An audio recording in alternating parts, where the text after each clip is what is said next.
الايفون بيتخربش، الايفون بيتجرح، محدش يشتري الايفون يا جماعه. بيقولوا كل ده عشان السنه دي معمول من الالومنيوم بدل السنه اللي فاتت اللي كان معمول من التيتانيوم، وركز في الحته دي كويس. فهل ده حقيقي؟ خلينا نشوف سوا.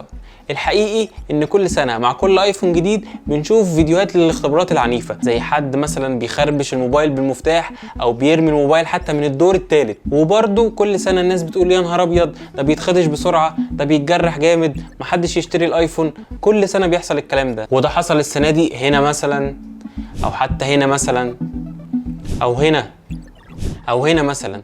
يعني ده مثلا موبايل مش عايز يروح الصيانه، ده عايز يروح المستشفى هو وصاحبه لانهم عاملين حادثه. واللي احنا نسيناه برضو ان ده حصل السنه اللي فاتت مع الايفون 16 زي ما احنا شايفين كده، اللي معمول من التيتانيوم اللي بيقولوا عليه حلو دلوقتي. فالحقيقه هل حد فينا بيستخدم الموبايل بالطريقه دي؟ الاجابه لا طبعا. كل الحاجات دي عشان شويه اختبارات، شويه ريتش، شويه لايكس، لكن ده مش حقيقي خالص. اي موبايل هيحصل عليه نفس اللي بيحصل مع الايفون ده اكيد هيتخربش وهيتجرح وهيتكسر كمان. عشان كده الحكم الصح هنعرفه من الاستخدام اليومي، يعني مثلا الموبايل في جيبك في حياتك الطبيعيه، او حتى يا سيدي في الاختبارات اللي بينت انه جسم الموبايل كله تقريبا بيتحمل كل الاختبارات دي. بس هي حاجه واحده بس، الجزء اللي حوالين الكاميرا، الحواف بتاعته هي اللي فعلا ممكن تتجرح من اي حاجه ميتال تتعمل عليها. وده بسبب ان الحرف ده شارب جدا، فلما جم يلونوا الجهاز الحرف ده هو اللي اللون ما لزقش عليه كويس، فعشان كده ممكن يتشال بسهوله شويه.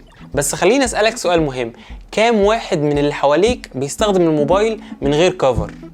تقريبا ممكن تقولي مفيش، عشان كلنا بنستخدم الكفر من اول يوم استخدام. الخلاصه يعني ان الاختبارات دي معظمها مش بتمثل الواقع، اللي بيمثل الواقع او الحقيقي الاستخدام اليومي بتاعنا اللي تقريبا محدش لسه لحق اصلا يستخدمه. فقول لي بقى، هل انت شايف ان الخامه الالومنيوم دي تخليك فعلا ما تشتريش الجهاز ولا مش هتفرق معاك؟ خلينا نتناقش في الكومنتات. انا احمد عبد العزيز ودي الاندرويد. سلام.